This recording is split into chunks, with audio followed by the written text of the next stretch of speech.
bulan bukanlah waktu yang singkat ya buat aku, seorang perempuan yang nggak pernah siap ya mengalami KDRT. Jadi nomor satu yang pasti aku waktu itu ya pasca, aku pasti ke psikolog waktu itu. Psikolog pertama yang aku benar-benar bisa kelihatan banget adalah di Polda Jawa Timur. Beliau juga tuh psikolognya yang menjadi saksi ahli di pengadilan negeri.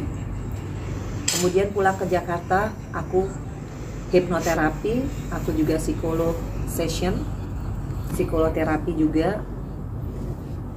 Itu ada berapa kali ya, itu semua menjadi satu assessment juga di pengadilan, menguatkan bahwa psikis ini nggak main-main. Kalau fisik mungkin bisa kelihatan kasat mata, tapi kalau psikis, dari yang aku nggak bisa tidur sampai yang aku kalau tidur tuh jerit-jerit kayak di rumah sakit tuh Atalah menjadi saksi aku. Lihat bagaimana tuh kejadian tanggal 8, tanggal 9, tanggal 10, tanggal 11 aku dirawat, tiap kali nangis, tidur, jantung berdebar, ya gitu, uncontrol semuanya. Sampai di titik sekarang itu aku bisa alhamdulillah bangun jam 4, tahajud, sambung sholat fajar, sholat subuh, belum sholat sunat lainnya di luar sholat fardu. Aku maknai kenapa aku kuat, ya karena aku tidak mau menyesali terus. Kalau aku menyesali, aku mungkin nggak akan bisa fokus di persidangan, nggak bisa fokus, nggak bisa runut, nggak bisa inget lah, nangis mulu. Dan kalau aku nangis, terus yang rugi siapa? Kalau bukan orang tuaku dan anak-anakku. Karena aku melihat orang tuaku, tidak ada ibuku marah-marah di media, padahal sebenarnya dia yang paling sakit hati. Nggak ada aku lihat bapakku marah-marah atau anakku marah-marah. Mereka bijak. Maka dari itu yang menguatkan aku. Aku harus tetap terukur. Caranya gimana? Minta sama Allah.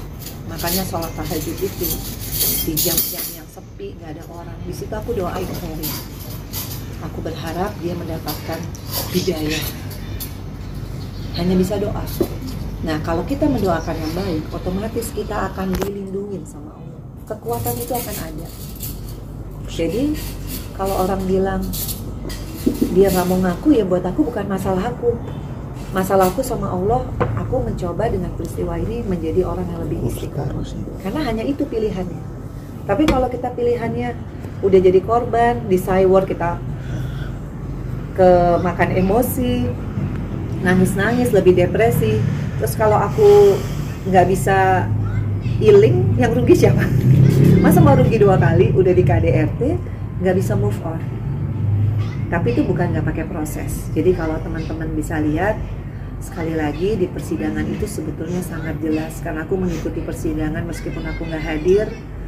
Makanya insya Allah ke depannya aku mau kuliah lagi nih, S1 aku harus hukum. Karena S1 aku dulu ekonomi, aku harus ngerti hukum. Dan aku sudah komit bahwa aku speak up ini harus ada value. Value-nya apa? Mulai saat ini setelah putusan aku sudah janjikan ke media. Siapapun, seminar, FGD, atau apapun yang pengen aku bicara. Supaya aku bisa membuat perempuan lain yang mungkin keadaannya sama untuk berani speak up. Karena dari speak up kita melek hukum. Karena kalau kita belum speak up, kita nggak akan ngerti apa sih proses hukumnya, SOP-nya seperti apa. Dan itu juga yang menguatkan aku, karena nawa itu aku ke depannya aku ingin menolong sesama.